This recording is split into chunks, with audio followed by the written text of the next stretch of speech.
Everybody, good morning. I'm not new here, so I will not do the formalities again because I'm part of you. And it's a great pleasure for me to be back here today. And I always feel at home when I am here at PCA Makongeni, and especially speaking to you, the young people who are leaders of today and not only leaders of tomorrow.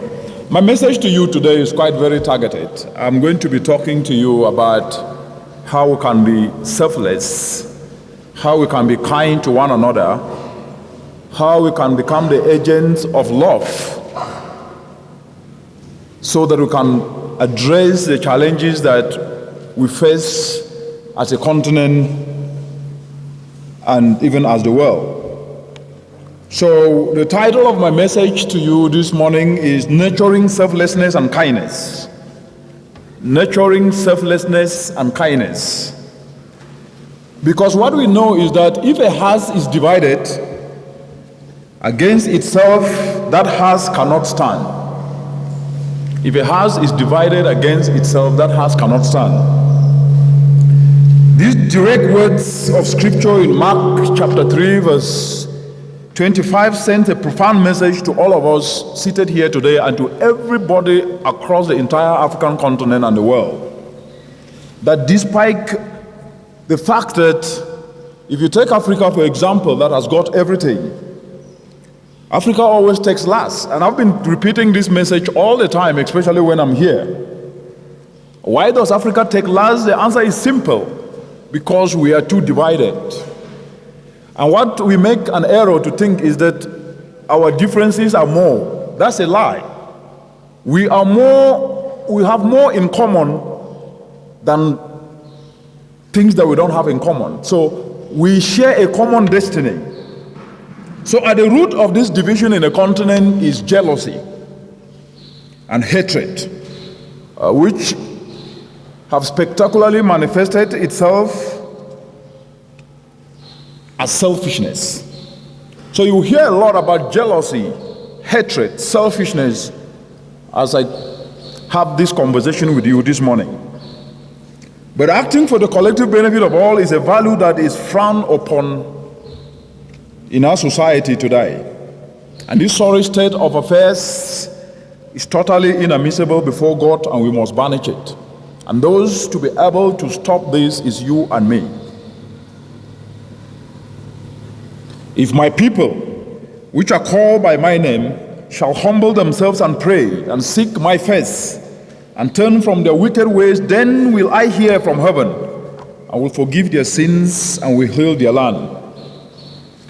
This is scriptures in 2 Chronicles chapter 7 verse 14. It exists in the same Bible with Jeremiah 29:11, which is the theme of the mentorship that you have had for the past weeks here, which tells us of God's marvelous plans for welfare and not for evil, plans to give us all a future and hope. The excellent and wonderful plans that God has for each and every one of us are not automatic. These plans are not automatic. They are conditional and predicated upon our conduct.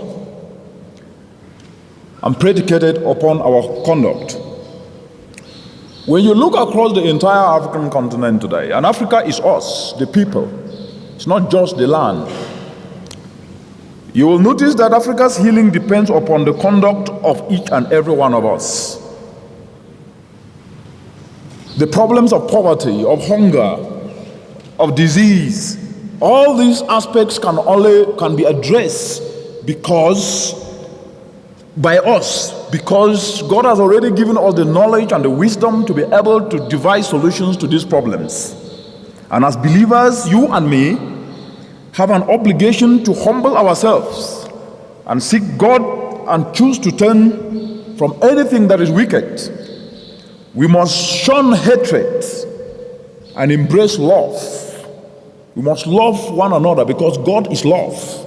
We must shun division and embrace unity. We must shun cruelty and embrace kindness. These choices are there, and these are choices that we must be able to make. And once we decide with all our heart, God himself will come in and will trace our efforts. What I'm telling you this morning is what we know, but I'm just telling you in a different way, because there are no shortcuts. We must turn from anything that is ungodly and embrace God's part of life, and then the good plans God has for each and every one of us in store will prevail. And this turning is based upon individual choices. So no matter how old you are, it doesn't matter. You have an obligation to be able to do what God professes and wants us to do, to love one another, to be kind to one another. Because if we are not kind to one another, we can never solve the challenges that are facing each and every one of us every day on the entire African continent. Because each of us must decide on what they can be able to do to ensure that we can never ever hate or be wicked to one another. But if we fail to choose this path, we'll be doing a disservice to God, who is our creator, who has already made the provisions, and will face utter destruction.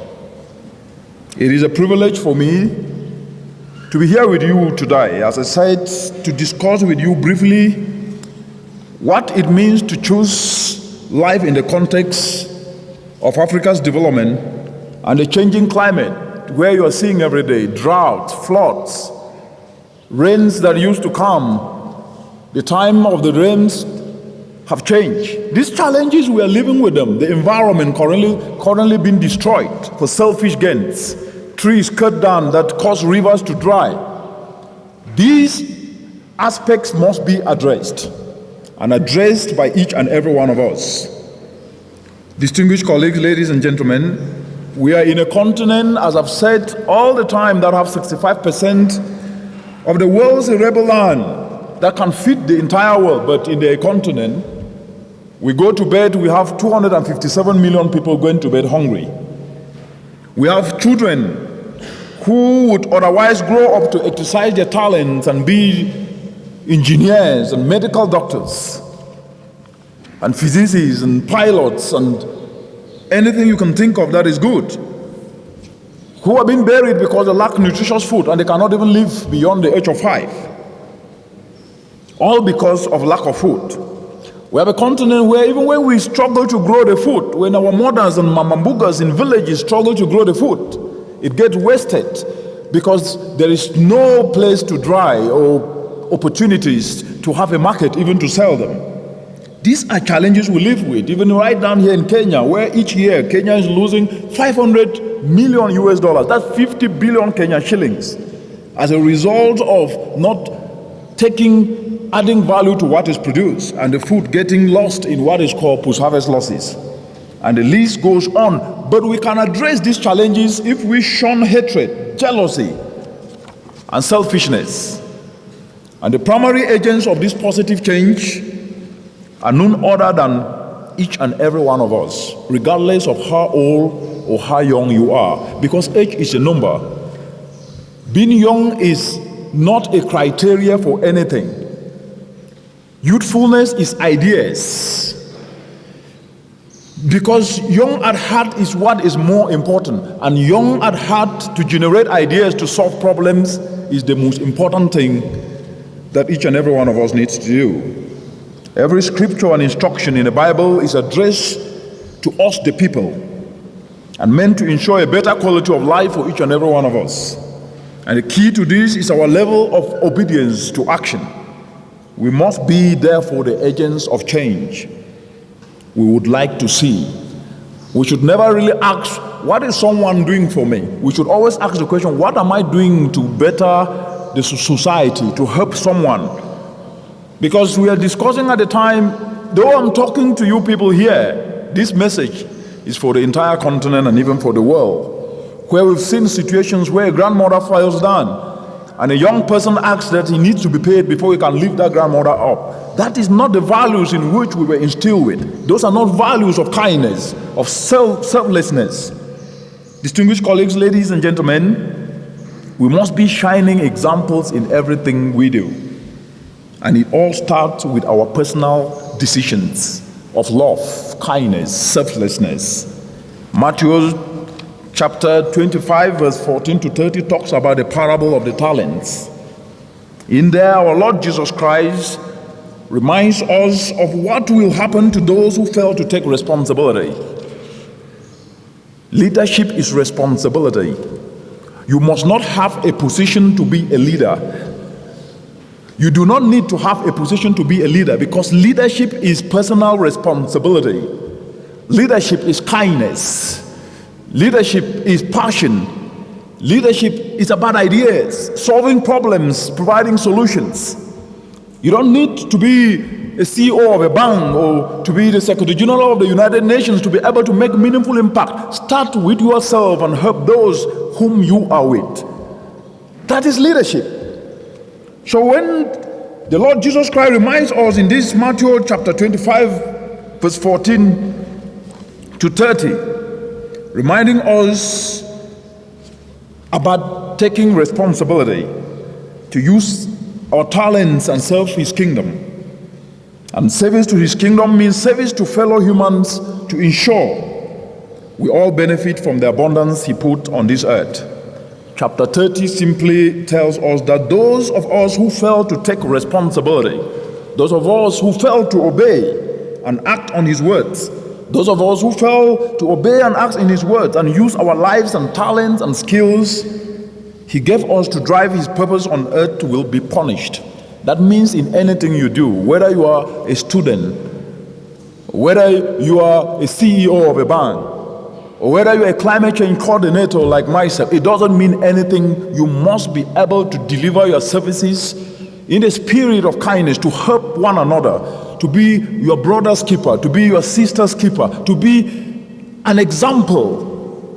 Because anything you do only about yourself will not make any difference in the community or society. As Africans and as the church, each of us must interrogate and ask themselves, what value do I bring to this continent? Africa is our home. The fact that you were born in Kenya was not by choice.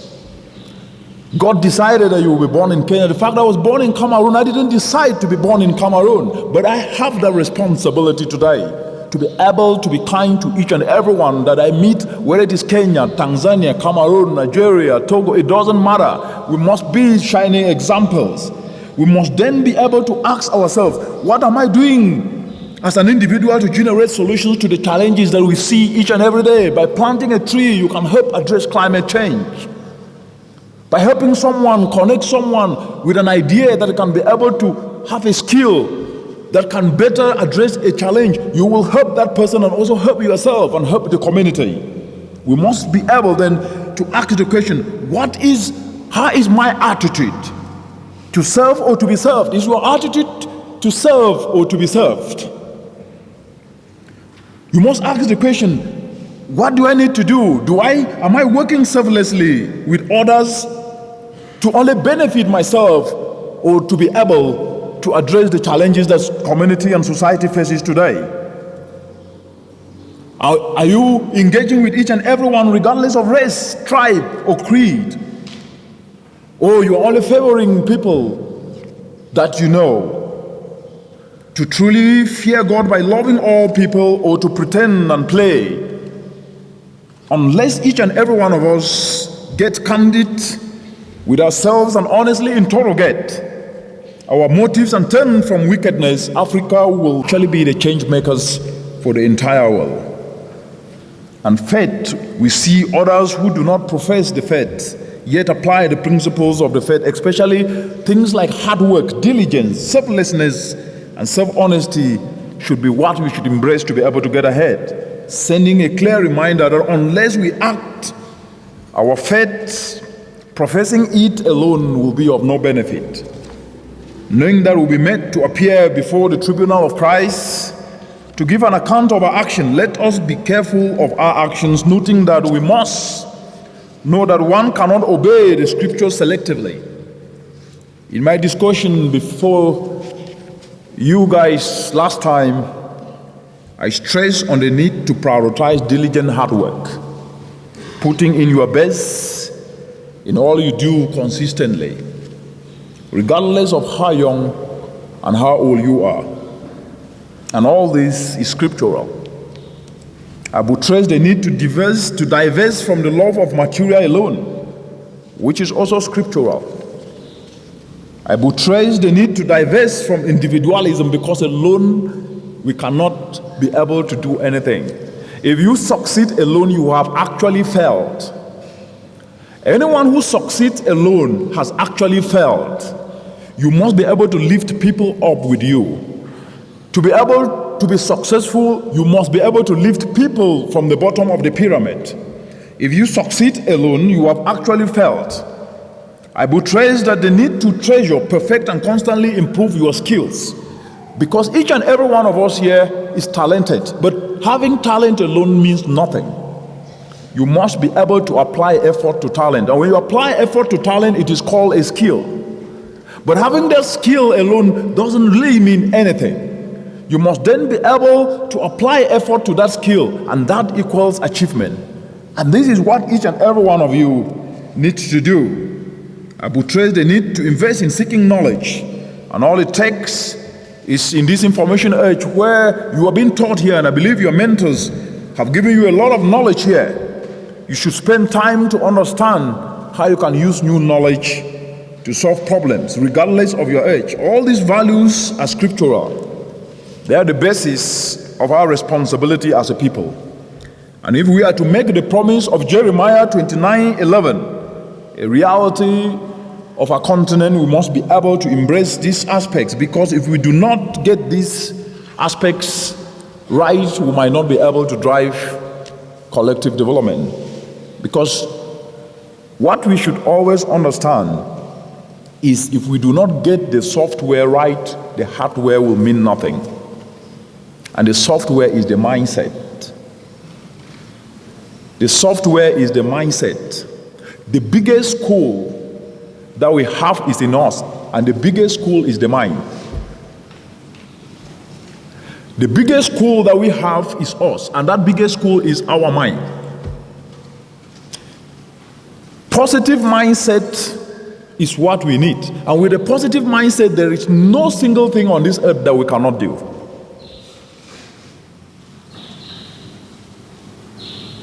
The biggest school we have is in our minds. Our mind is the biggest school that we have. And therefore, we must be able then to get the mind right, the mindset right, the mindset of positivity, the mindset of I can be able to do it, the mindset to respect one another, the mindset that I cannot work alone. I need to bring in my own brothers and sisters, regardless of what they are doing, so that we can all succeed together. That is the spirit that we must be able to nurture among ourselves. And that is the spirit of selflessness.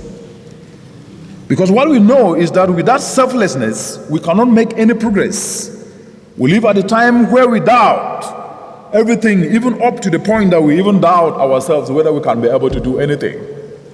We have talent and skills that we even forget to know that you are skillful enough to start believing that you can be able to do something, but we refuse and say that no, I don't think I can be able to do it. That is already defeat.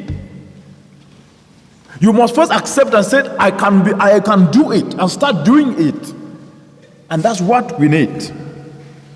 We live at a time whereby we cannot continuously refuse that we are not able, because what we need, the biggest blessing that we have is to be living at this time. By your mere existence is the biggest blessing. Your mere existence is the biggest blessing, because what we know is that throughout the centuries there were men and women who took the first step down new roads. Men and women took the first step down new roads, armed with nothing but with only their own vision. Their goals differed, but the only thing that they had in common was that the step was first and the route was new. The vision that they had was unborrowed, and the response they received was hatred from people, because I had a vision. to do something to solve problems. But they were made with hatred, and that's the nature of a human being, because we believe in hatred and jealousy. They were made with hatred. But these great creators, these great thinkers and great artists and great scientists, these great inventors stood alone against the men of their time. Every great idea that they brought on board was opposed. Every great invention that they brought on board was denounced. The airplane was considered impossible. Anesthesia was considered sinful. But these men of unborrowed ideas, the men and women of unborrowed ideas, of unborrowed vision, went ahead to do what they set their sight on. Because they selflessly believed that their ideas were going to provide solutions to the challenges that millions of people were facing on this planet Earth. They fought, they suffered, and they paid the price of hatred. But despite all this hatred, they endured. They became victorious because they stood for what was right. They profused selflessness. And this is the spirit of dedication that each and every one of us should be able to have. This is the spirit of kindness, the spirit of love for one another, the spirit of collectivism. And this is what we sum up as innovative volunteerism. That together we can bring our skills and talents together to solve problems. Because each and every problem presents an opportunity for someone to tap into. If there is no food and crops are being grown and crops don't grow because there is no water, someone with an irrigation or solar power irrigation can be able to provide that solution and will make money, but solve a problem that will help put food on the table for a family elsewhere. When we see things from this perspective, that challenges are disguised opportunities, and there's no challenge that we cannot be able to solve. So the challenge, environmental challenge that we face, is an opportunity for us. When we turn those challenges into opportunities, we plant a tree, we can be able to turn waste into biogas and engage youth, young people to build their skills around this. We will have a society that is vibrant. No one will be hopeless, because hopelessness breeds hatred. Hopelessness breeds hatred. It breeds jealousy. And that's what we must all work together to be able to address. Together we can make a difference, but alone we can't do it much. With all this, I want to leave you with 5 points. 5 takeaways of how you can position yourselves to see the promise of Jeremiah 29:11, a reality in your life, a reality in the entire African continent. And the first one is selflessly position yourself. Each and every one of us here, seated here today, have skills, talents, and an intellect. I said this before. You are just as important as anyone anywhere on this planet Earth.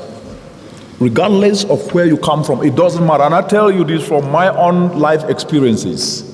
If someone tells you you cannot do it, that is a lie, because you can do it and even do it better. If you believe that you cannot do it, you will never do it.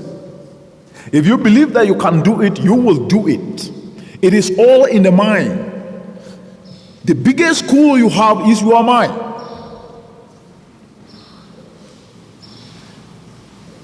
So you have to believe in yourself. And by believing in yourself, we can be able to address this multiplicity of challenges that we face.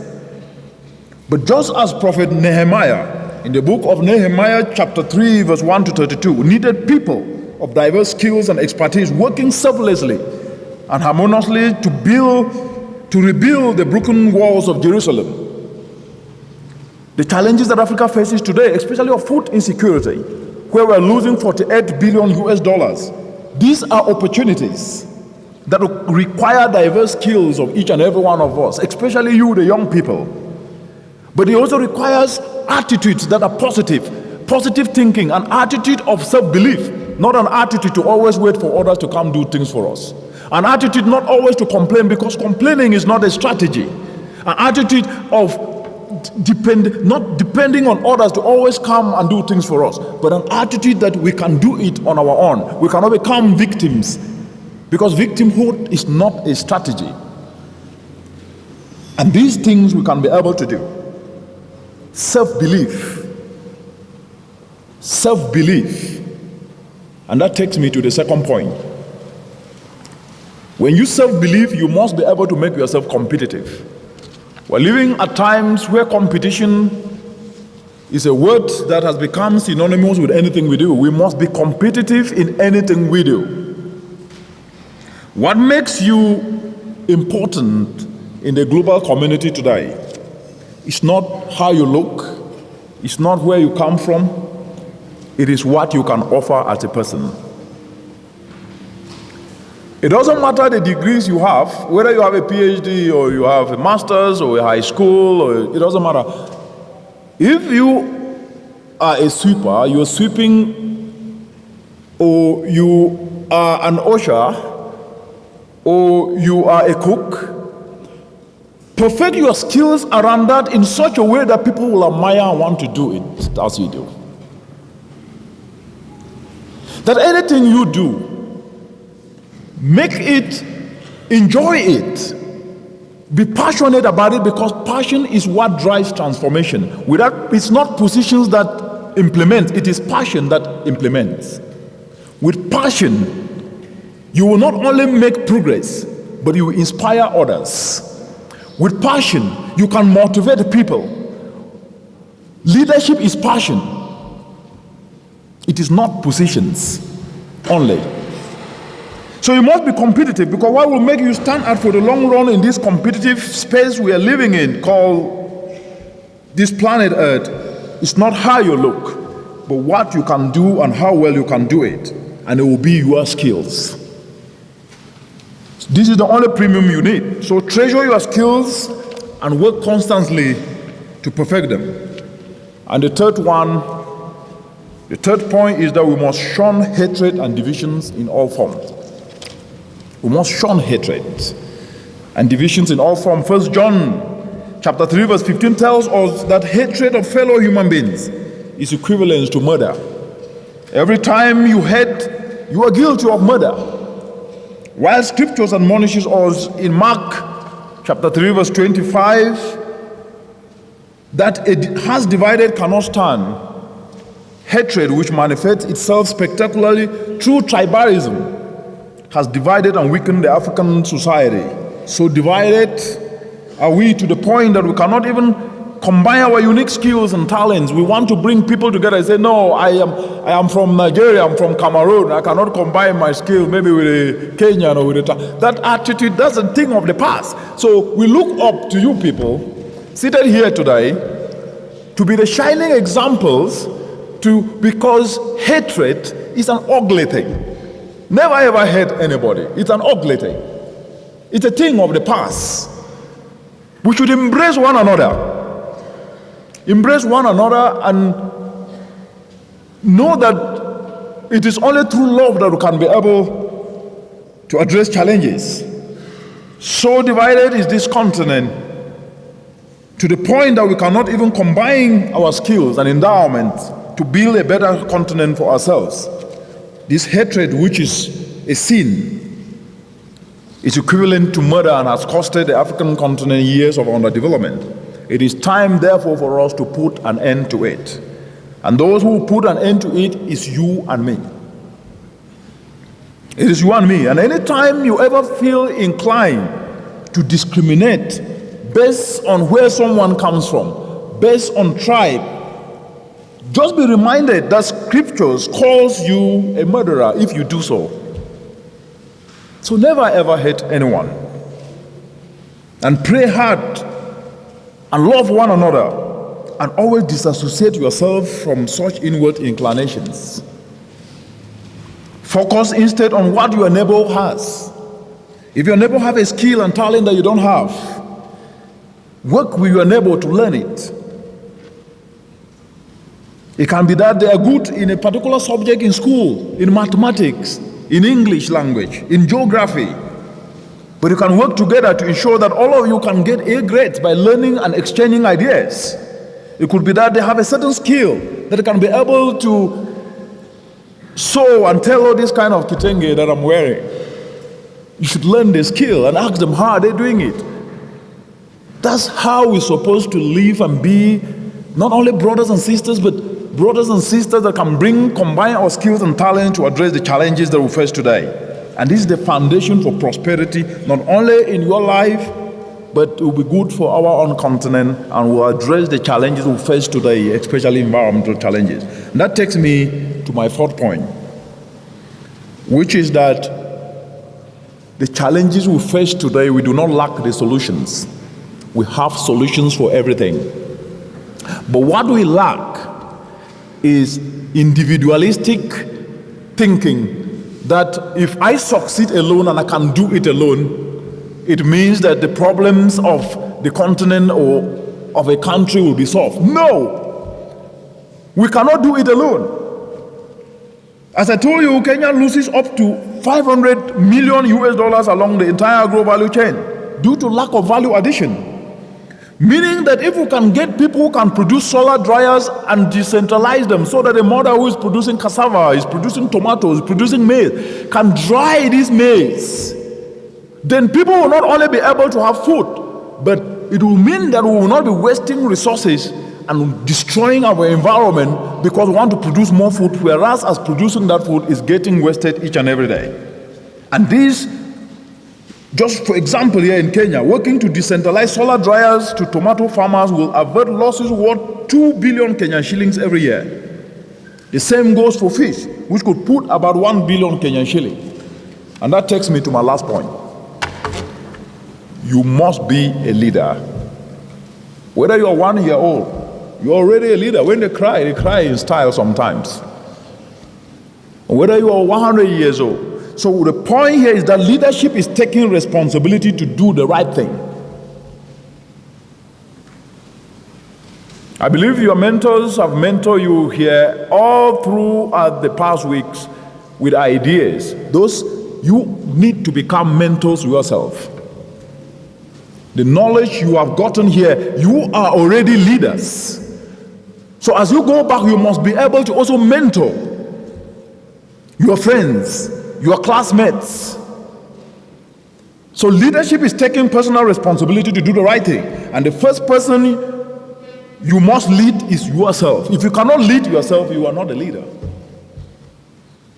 Lead yourself to be disciplined, to listen, to respect one another, to give respect to your elders, to appreciate your parents, to thank those who help you, to never ever take anything for granted, to appreciate people when they take their time to educate you, to mentor you, to guide you, to respect your parents. Those are the values that I was taught. And I believe they are the same values that you are practicing. And those values have never ever let anyone down because they are the foundation of society. Lead yourself to make the right decisions and decide to banish hatred and replace it with love. You must banish selfishness and replace it with selflessness. We must banish jealousy. Leadership is banishing jealousy and replacing it with contentment. It's banishing revenge and praying for your enemies. It is banishing laziness because in the continent a lot of us are lazy. We get up in the morning, we see the sun, we sit, we complain, oh, I don't have anything. I'm waiting for someone to come and help me. You must help yourself first before anybody can help you. You must help yourself first before anybody can help you. I'm with you this morning, and you don't ask the question, how can I be able to know what is in your brain so that I can provide an answer? It is taking responsibility, and the first responsibility is take it for your own selves. And as you take these actions of personal leadership, don't bother about the naysayers, those who ridicule you. Instead, pray for them and continue doing what is right. When you're doing something good, close your ears and open your eyes. That's what my grandmother used to tell me. Close your ears and open your eyes because you can see far. But what you hear will distract you and prevent you from seeing, from having a vision where you want to go. And stay away from distractors. Because people always hate the truth and hate the right thing. but focus on the right thing and inspire others to do right. Always know that one is never too young or too old to be a leader, because leadership is not about age. Leadership is about ideas. Distinguished colleagues, ladies and gentlemen, Martin Luther King once said that the arc of moral universe is long, but it bends towards justice. These words of Martin Luther King are a constant reminder and encouragement to me, especially, that in a continent and even in the entire world where we have everything, especially in the African continent, we have everything but lacks everything. It is unacceptable that we have everything but lack everything. Land to produce food that can feed the world, but have the highest number of people who go to bed without food. Talented youth that could be the engines and the drivers to ensure that the African continent is actually a first world. But yet, the youth get into the labor market and compete with fewer jobs. And some even risking their lives to cross the Mediterranean Sea and the Sahara Desert, burying themselves under the sea. We have become a continent that is synonymous to problems. And that is unacceptable. And we must be able to find, not just in our heart, but to ask the question, why always Africa? When it's poverty, Africa. When it is disease, Africa. When it is unemployment, youth unemployment, Africa. Those dying under the Mediterranean Sea, Africa. There is something wrong, and that something wrong is in our mindset. And the answer is, if we see things, challenges as opportunities, we can actually be able to address these challenges. Many times we go out of our way to do good to people, but the reward has always sometimes been radical and in contempt. People may perceive you as weak for doing right. But my message to you today, when you are doing right, to help lift people up, to solve problems, to provide solutions, never ever get worried or despair. You are not the first one when you do something good that people complain and sometimes want to discourage you. Never ever stop doing the right thing, and always listen to advice and respect for one another.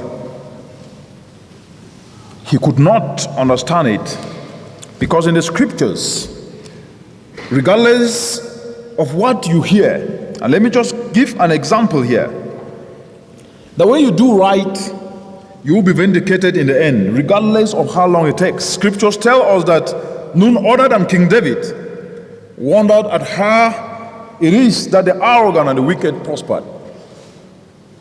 He could not understand it and grew weary of this very sorry sad state of affairs. But God showed him the end with utter destruction. Be therefore encouraged and never waste your time envying those who prosper through wickedness or selfishness or jealousy. Their end is ruinous. Focus instead on fulfilling the scriptures with your actions, not paying lip service by merely professing your actions, but let your faith and love for God shine out through your actions. Actions like kindness, actions like selflessness, like love and unity and hard work, diligence. Because as long as we remain strangers to embracing selflessness, we will continue to mark time where we are today, and the meaning of Jeremiah 29:11 will remain a mirage. But I am hopeful, and I believe that with the guidance that Reverend G, Reverend Mike, and the mentors and the deacons have given you here today, we can move forward as a people and make Jeremiah 29:11 a reality through embracing selflessness and innovative volunteerism. Thank you.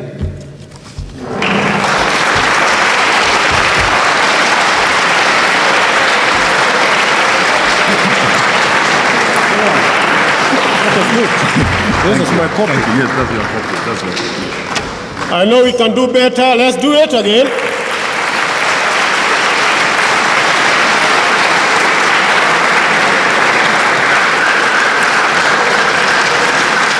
Oh, that is very good.